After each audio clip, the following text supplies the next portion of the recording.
After Rehoboam's position as king was established and he had become strong, he and all Israel with him abandoned the law of the Lord.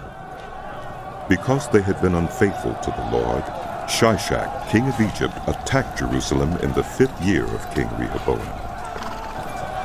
With 1,200 chariots and 60,000 horsemen, and the innumerable troops of Libyans, Sukkites, and Cushites that came with him from Egypt, he captured the fortified cities of Judah and came as far as Jerusalem. Then the prophet Shemaiah came to Rehoboam and to the leaders of Judah who had assembled in Jerusalem for fear of Shishak, and he said to them, "This is what the Lord says. You have abandoned me. Therefore I now abandon you to Shishak." The leaders of Israel and the king humbled themselves and said, "The Lord is just." When the Lord saw that they humbled themselves, this word of the Lord came to Shemaiah. Since they have humbled themselves, I will not destroy them, but will soon give them deliverance. My wrath will not be poured out on Jerusalem through Shishak. They will, however, become subject to him, so that they may learn the difference between serving me and serving the kings of other lands. When Shishak, king of Egypt, attacked Jerusalem, he carried off the treasures of the temple of the Lord and the treasures of the royal palace. He took everything, including the gold shields Solomon had made. So King Rehoboam made bronze shields to replace them, and assigned these to the commanders of the guard on duty at the entrance to the royal palace. Whenever the king went to the Lord's temple, the guards went with him, bearing the shields, and afterward they returned them to the guard room. Because Rehoboam humbled himself, the Lord's anger turned from him, and he was not totally destroyed. Indeed, there was some good in Judah. King Rehoboam established himself firmly in Jerusalem and continued as king. He was 41 years old when he became king, and he reigned 17 years in Jerusalem, the city the Lord had chosen out of all the tribes of Israel in which to put his name. His mother's name was Naamah. She was an Ammonite. He did evil because he had not set his heart on seeking the Lord. As for the events of Rehoboam's reign from beginning to end, are they not written in the records of Shemaiah the prophet and of Iddo the seer that deal with genealogies? There was continual warfare between Rehoboam and Jeroboam. Rehoboam rested with his ancestors and was buried in the city of David, and Abijah his son succeeded him as king. In the 18th year of the reign of Jeroboam, Abijah became king of Judah, and he reigned in Jerusalem 3 years. His mother's name was Maacah, a daughter of Uriel of Gibeah. There was war between Abijah and Jeroboam. Abijah went into battle with an army of 400,000 able fighting men, and Jeroboam drew up a battle line against him with 800,000 able troops. Abijah stood on Mount Zemaraim in the hill country of Ephraim and said, "Jeroboam and all Israel, listen to me. Don't you know that the Lord, the God of Israel, has given the kingship of Israel to David and his descendants forever by a covenant of salt? Yet Jeroboam, son of Nebat, an official of Solomon, son of David, rebelled against his master. Some worthless scoundrels gathered around him and opposed Rehoboam, son of Solomon, when he was young and indecisive and not strong enough to resist them. And now you plan to resist the kingdom of the Lord, which is in the hands of David's descendants. You are indeed a vast army and have with you the golden calves that Jeroboam made to be your gods.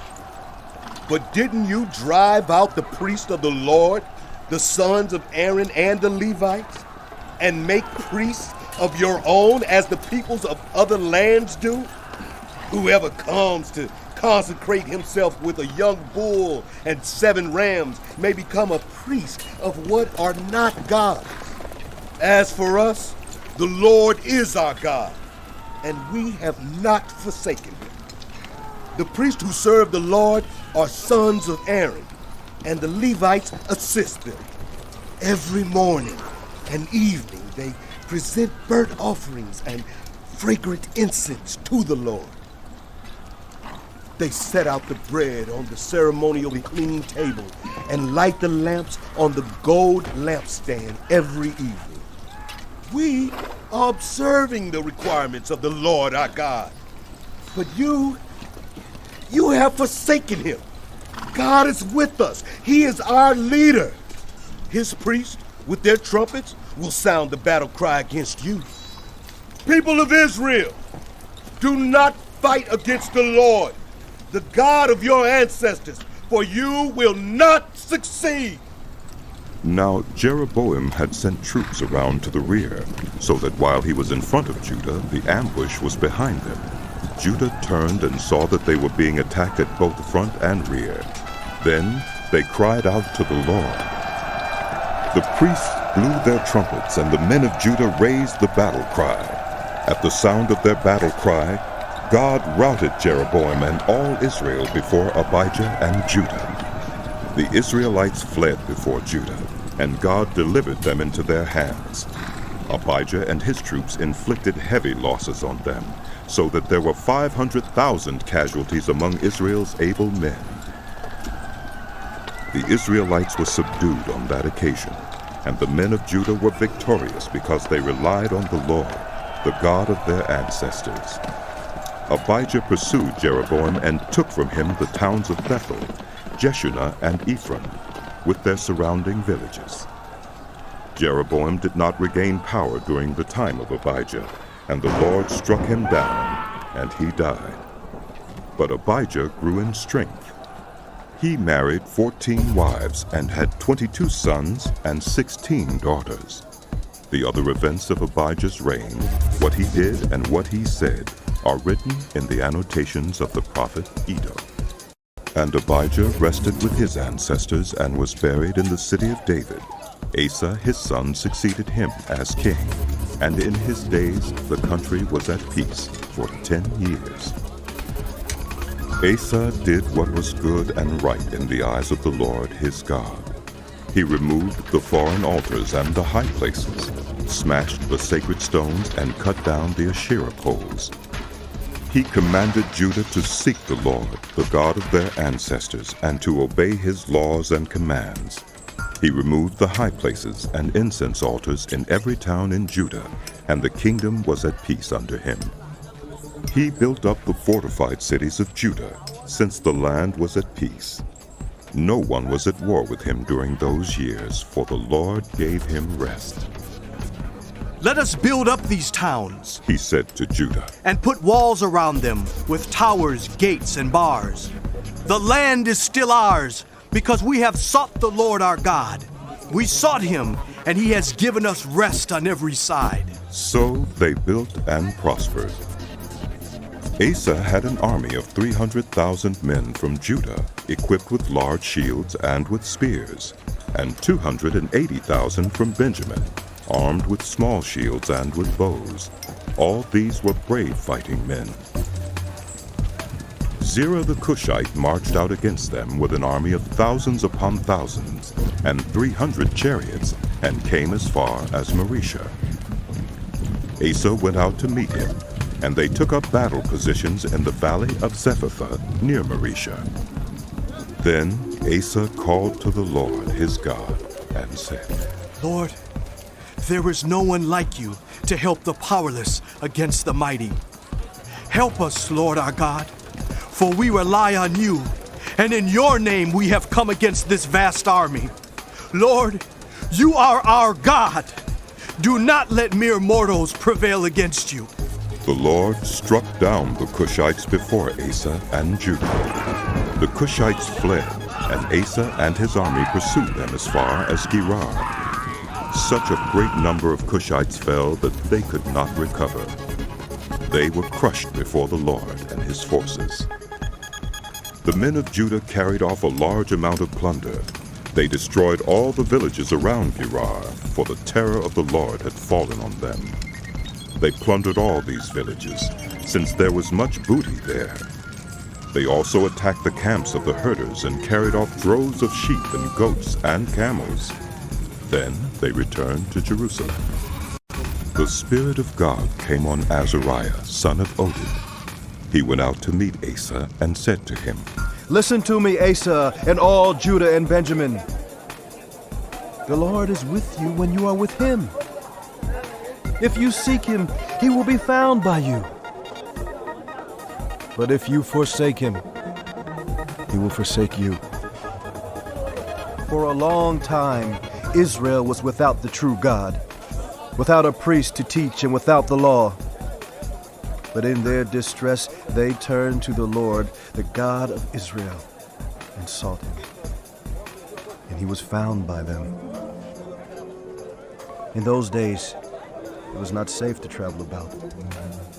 For all the inhabitants of the lands were in great turmoil. One nation was being crushed by another, and one city by another, because God was troubling them with every kind of distress. But as for you, be strong and do not give up, for your work will be rewarded. When Asa heard these words and the prophecy of Azariah, son of Oded, the prophet, he took courage. He removed the detestable idols from the whole land of Judah and Benjamin, and from the towns he had captured in the hills of Ephraim. He repaired the altar of the Lord that was in front of the portico of the Lord's temple. Then he assembled all Judah and Benjamin, and the people from Ephraim, Manasseh, and Simeon who had settled among them. For large numbers had come over to him from Israel, when they saw that the Lord his God was with him. They assembled at Jerusalem in the 3rd month of the 15th year of Asa's reign. At that time they sacrificed to the Lord 700 head of cattle and 7,000 sheep and goats from the plunder they had brought back. They entered into a covenant to seek the Lord, the God of their ancestors, with all their heart and soul. All who would not seek the Lord, the God of Israel, were to be put to death, whether small or great, man or woman. They took an oath to the Lord with loud acclamation, with shouting and with trumpets and horns. All Judah rejoiced about the oath because they had sworn it wholeheartedly. They sought God eagerly, and he was found by them. So the Lord gave them rest on every side. King Asa also deposed his grandmother Maacah from her position as queen mother, because she had made a repulsive image for the worship of Asherah. Asa cut it down, broke it up, and burned it in the Kidron Valley. Although he did not remove the high places from Israel, Asa's heart was fully committed to the Lord all his life. He brought into the temple of God the silver and gold, and the articles that he and his father had dedicated. There was no more war until the 35th year of Asa's reign. In the 36th year of Asa's reign, Baasha, king of Israel, went up against Judah and fortified Ramah to prevent anyone from leaving or entering the territory of Asa, king of Judah. Asa then took the silver and gold out of the treasuries of the Lord's temple and of his own palace, and sent it to Ben-Hadad, king of Aram, who was ruling in Damascus. Let there be a treaty between me and you, He said, as there was between my father and your father. See, I am sending you silver and gold. Now break your treaty with Baasha, king of Israel, so he will withdraw from me.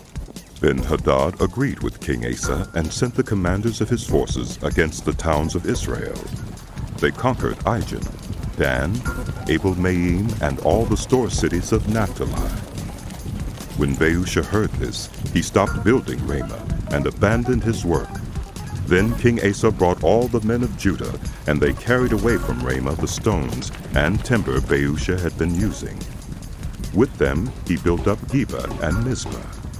At that time, Hunani the seer came to Asa, king of Judah, and said to him, Because you relied on the king of Aram and not on the Lord your God, the army of the king of Aram has escaped from your hand. Were not the Cushites and Libyans a mighty army with great numbers of chariots and horsemen? Yet when you relied on the Lord, he delivered them into your hand. For the eyes of the Lord range throughout the earth to strengthen those whose hearts are fully committed to him.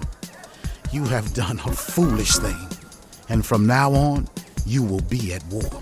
Asa was angry with the seer because of this. He was so enraged that he put him in prison. At the same time, Asa brutally oppressed some of the people. The events of Asa's reign from beginning to end are written in the book of the kings of Judah and Israel. In the 39th year of his reign, Asa was afflicted with a disease in his feet. Though his disease was severe, even in his illness he did not seek help from the Lord, but only from the physicians. Then, in the 41st year of his reign, Asa died and rested with his ancestors. They buried him in the tomb that he had cut out for himself in the city of David. They laid him on a bier covered with spices and various blended perfumes, and they made a huge fire in his honor.